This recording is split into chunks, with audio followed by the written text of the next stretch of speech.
What's the best? I'm Mr. Beat. I am definitely not the best. Anyway, I've been teaching American history both online and in the classroom for more than 15 years at this point, and during that time, I have come across some pretty awesome laws that the United States government has passed. Hey, I kid you not, Bugs Bunny. You just sit there and eat your cereal like a soldier when I tell you that sometimes the government actually can do good things.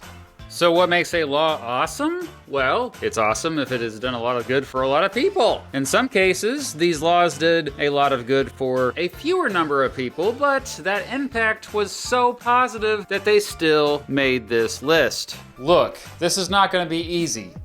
There were a lot of awesome laws passed by the federal government over the years.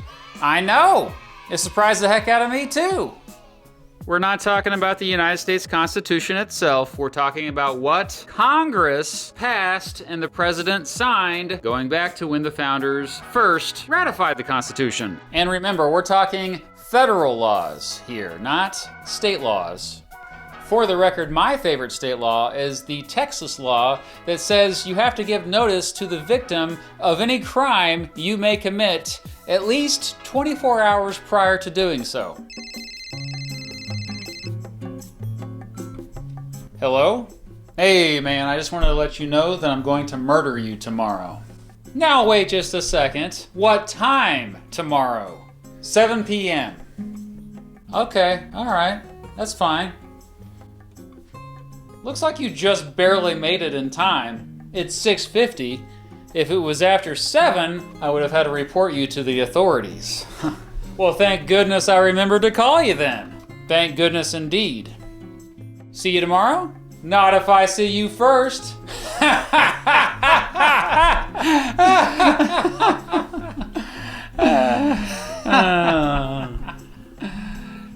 Well, he seemed nice. Oh, okay. Apparently the law never passed, but someone tried to pass it. Texas, you could still pass it. There's still time. I'm giving you 24 hours to pass it. Here are the 10 best federal laws in American history, in my opinion.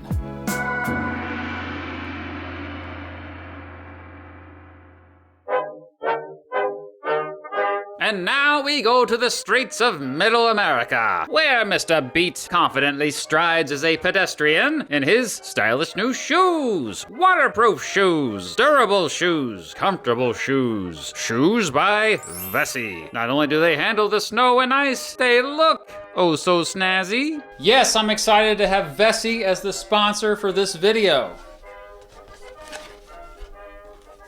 I've been testing these shoes out, for real.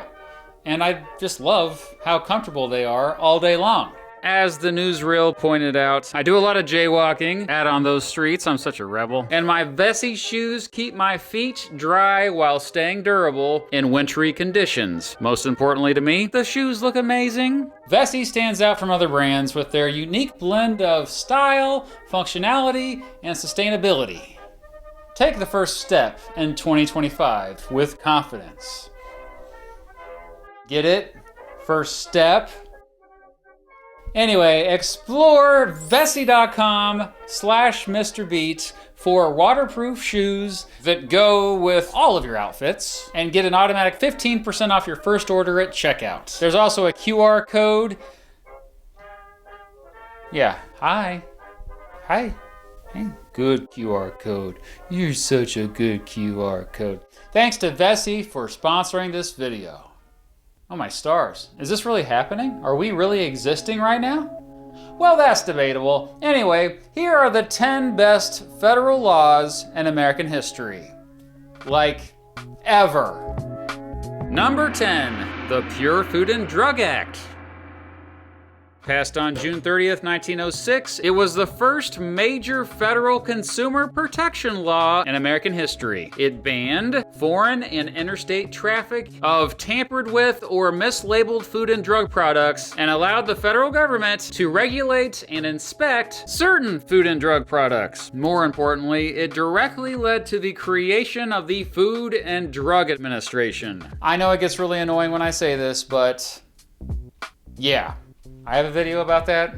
It was also called the Wiley Act, after this dude, Dr. Harvey Washington Wiley, who was a big reason why the Pure Food and Drug Act got passed. I gotta say, in that video, I explained how Congress gave Wiley money to slowly poison 12 young men. Yeah, but it's true. Watch the video if you don't believe me. Anyway, the Pure Food and Drug Act was the first federal law to penalize companies for mislabeling food or being misleading with what they were selling. It required potentially dangerous or addictive products to be labeled. The law has been amended many times over the years and inspired countless other laws to make further products safe for us. And yep, the FDA still exists today, of course. It's an incredibly important public health organization that has probably saved millions of lives. No big deal. The bottom line is we can thank the Pure Food and Drug Act for our food being a lot safer and healthier today. Number 9, the Patent Act of 1793.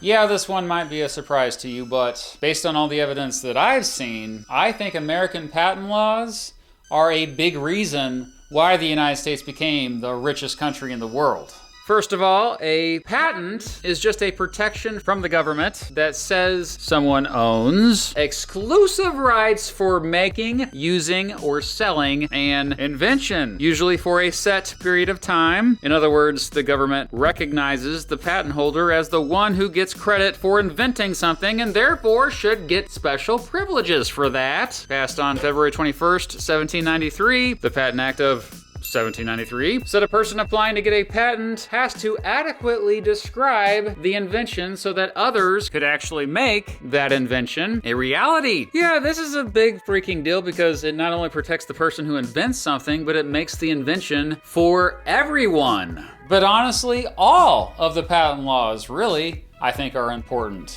From the first one Congress passed in 1790 all the way up to the most recent one passed in 2014.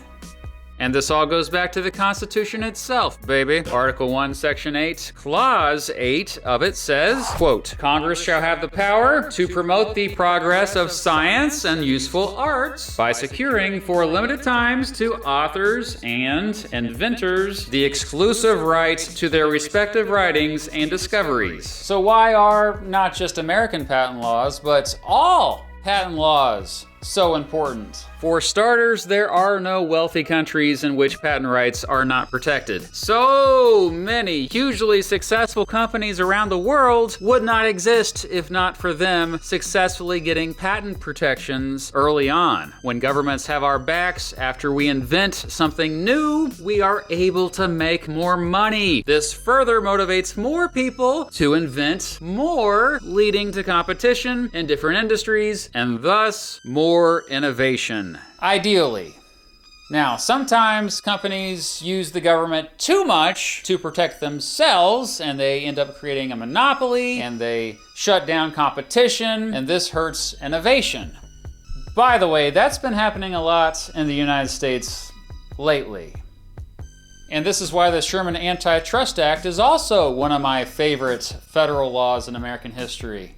Oh, it barely missed the top 10, but it's an honorable mention, okay? Number 8, the Safe Drinking Water Act.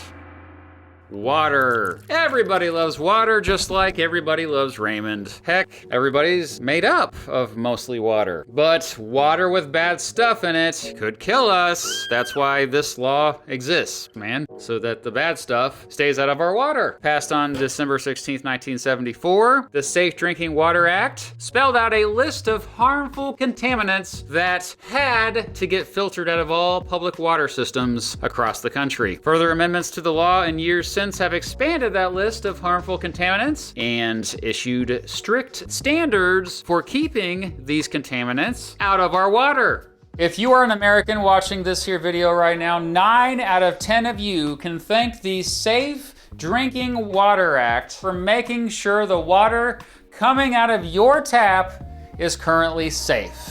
To understand the importance of this law, perhaps it's better to remember how things were before this law existed. Before the Safe Drinking Water Act, the federal government could barely enforce any requirements for water. Industrial pollutants like lead nitrates seeped into drinking water. Cancer rates skyrocketed because of this. Between 1961 and 1970 alone, there were more than 46,000 documented cases of people getting diseases from waterborne, fluorine-resistant pathogens. The lives of millions of Americans are undoubtedly better because of the Safe Drinking Water Act.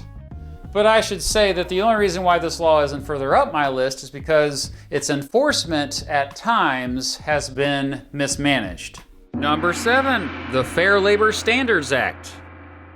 So hey, are you a fan of the minimum wage? How about the fact that you get paid time and a half if you work more than 40 hours in 1 week? Or how about the fact that kids don't have to work in horrible circumstances to support their family, but instead can focus on going to school? Well, the Fair Labor Standards Act provided all of those protections at the federal level for the first time. Today, we take the 40-hour work week and the idea of the weekend for granted. No, not the weekend. The weekend. Like, you know, Saturday and Sunday. The days most Americans have off work if they work Monday through Friday, which we call the work week. Hello, Peter. No! What's happening? Don't let Lumberg tell you to come into work on the weekend, Peter.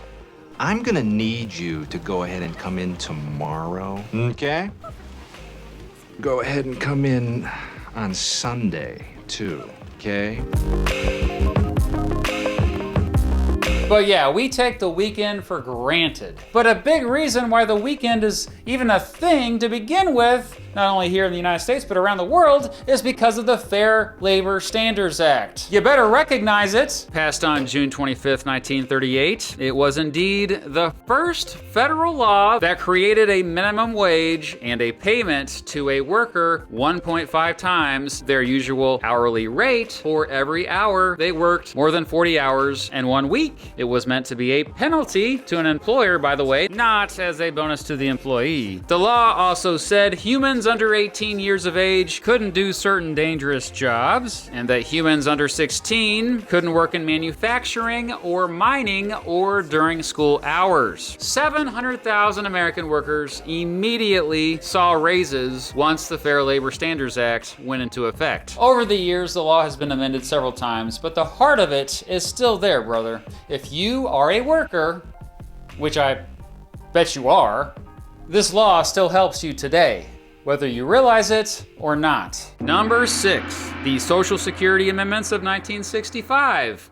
Passed on July 30th, 1965. This was the law that gave us two of the most important programs in American history, Medicare and Medicaid. Medicare is a health insurance program to help Americans aged 65 and older pay for medical bills. It also helps some Americans under 65 with certain disabilities. Later, Medicare was expanded to give Americans additional private health insurance options and to help pay for prescribed medications. Medicaid is a health insurance program that specifically helps Americans who are financially struggling. It has also expanded over the years due to additional legislation. Medicare currently helps more than 67 million Americans pay for medical bills. Of those, 90% are 65 years and older. Another 80 million Americans get help paying medical bills thanks to Medicaid and related programs.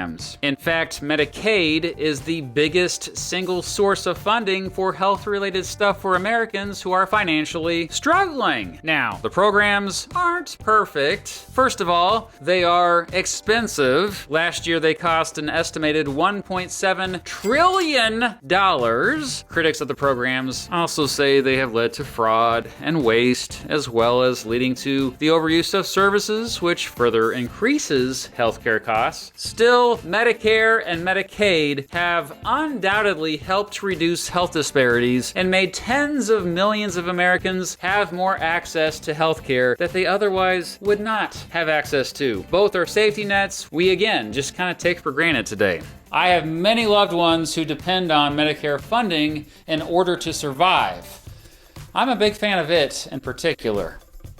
Odds are you probably have loved ones who currently depend on it too. And apparently, I'm not alone in loving it, by the way. A recent poll found that 92% of Americans not only want to keep Medicare benefits, they want to expand Medicare benefits. Number 5, the National Aeronautics and Space Act. I mean, holy crap, it's why NASA exists. NASA! Yep, passed on July 29th, 1958, the National Aeronautics and Space Act is the one that created NASA in response to the Soviet Union's launch of Sputnik, the first human-made satellite successfully sent into Earth's orbit. This law single-handedly caused the space race, or the Cold War fight between the United States and the Soviet Union to achieve spaceflight superiority. This law makes the top 10 list simply because of all the amazing things NASA has accomplished that benefit all humans. Since its inception, NASA has been the leading space exploration program in the world. It has sent 24 humans to the moon. Half of them even got to walk on the surface of the moon. In fact, the United States is the only country in the world to have landed humans on the moon. In total, NASA has sent 379 humans to space so far. This guy spent more than a year in space, thanks to NASA. It sent this space station to Earth's orbit, and today helps run this space station, the International Space Station, along with the Commercial Crew Program, a partnership with private companies like SpaceX and Boeing to bring more people to space. It ran the Space Shuttle program, the only winged crew spacecraft to go to orbit and return to Earth with the same vehicle, making multiple flights to orbit. And don't forget all the scientific discoveries that happened thanks to NASA. NASA pioneered the discovery of nearby planets and not so nearby planets and stars and galaxies. It's still communicating with a spacecraft that left Earth in 1977. It's out in interstellar space at this point. The most distant human-made object from Earth. NASA has helped us better understand our own planet and the sun and moon and entire universe, for that matter. Or all matter, I guess. And antimatter. But I digress. It's furthered our understanding of physics and how the universe literally began. Not to mention all the inventions we now have back here on Earth thanks to NASA. Inventions like camera phones, CAT scans, memory foam mattresses, water purification systems, the insulation in your walls, the computer mouse and laptop you may be using to watch this video right now, and those wireless AirPods possibly in your ears right now. I could go on forever, baby. I could go on. But basically, Forever. in my opinion, Baby. NASA has made the world a better place. Number 4, the Civil Rights Act of 1964.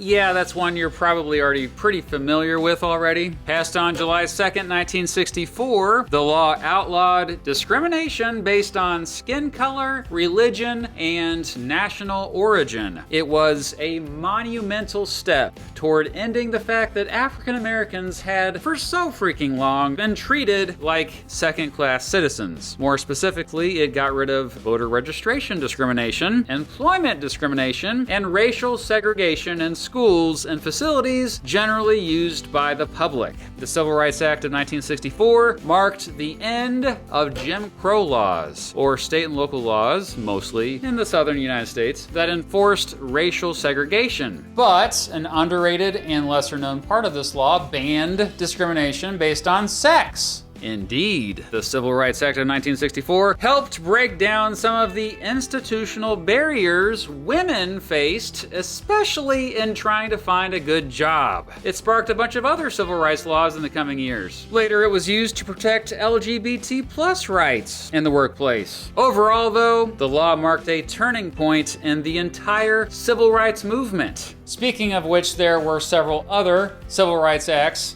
that didn't quite make this top 10 but deserve an honorable mention. A shout out to the Civil Rights Act of 1866, the Civil Rights Act of 1875, the Civil Rights Act of 1968, and the Civil Rights Act of 2029. Yeah, that last one hasn't happened yet.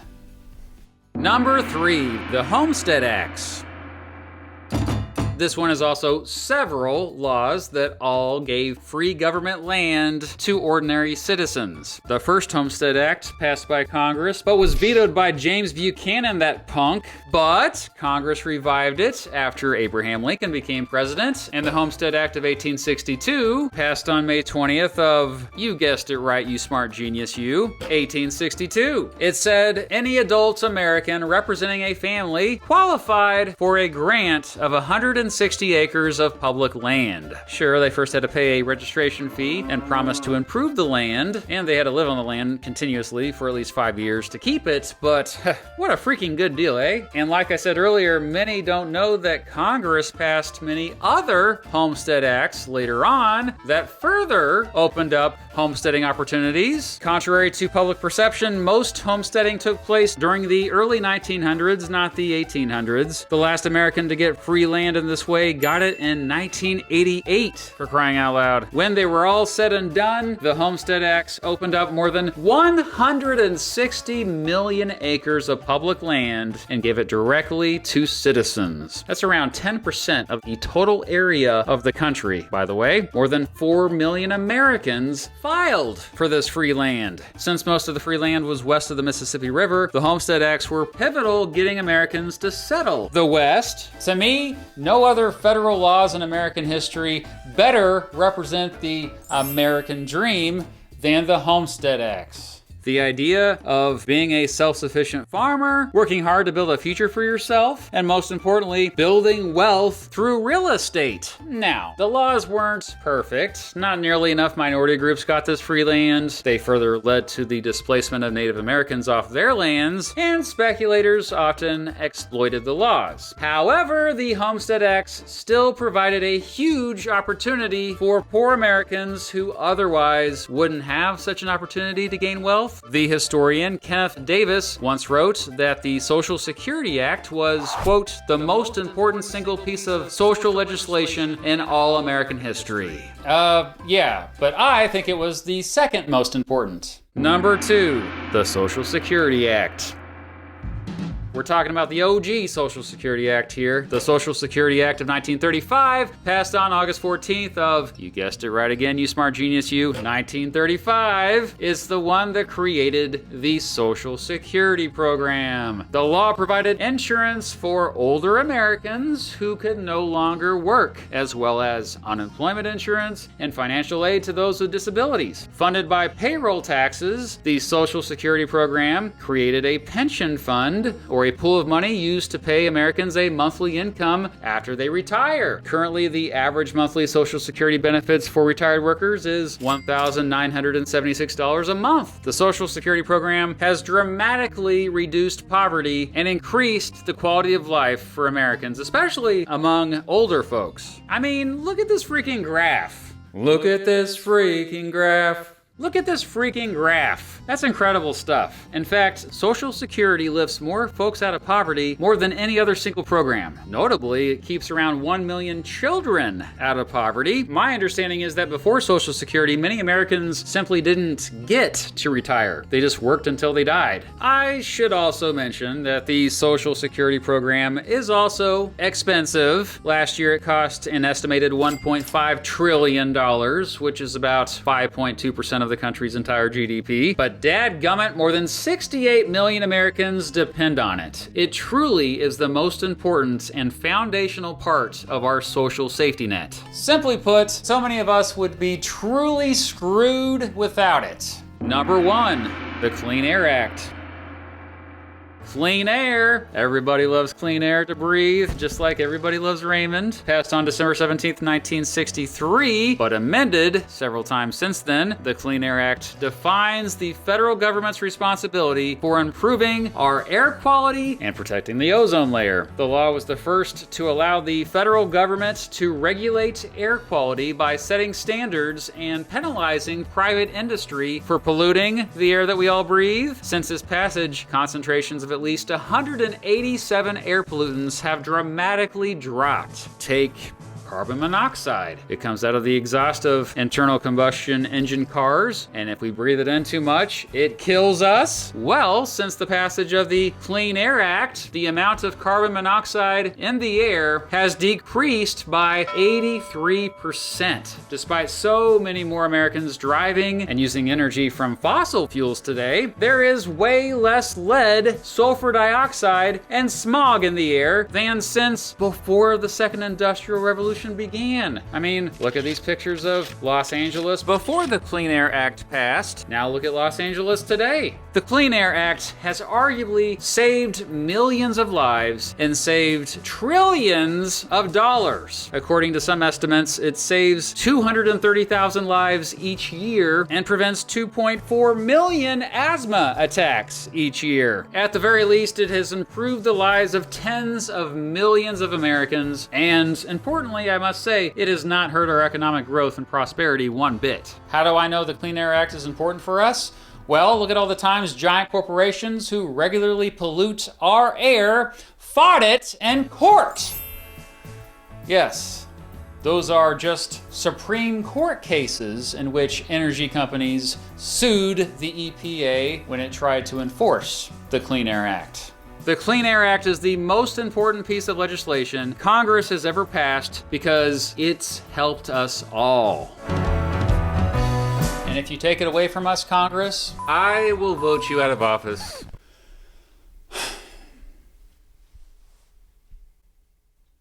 So that's it. Those were the 10 best federal laws in American history. But please, remember, this is just an opinion video. Maybe my opinions suck. What about great laws that I left off this list? By the way, I have an honorable mention list that's listed in the description of this video and the pinned comment below. Oh, and in case you missed it, I also released a video about the 10 worst federal laws in American history a few months ago. I released it on a magical place known as YouTube. And there you can find it, up there. Unless you're not currently on YouTube, in which case I am just pointing to the ceiling. Thanks for staying curious.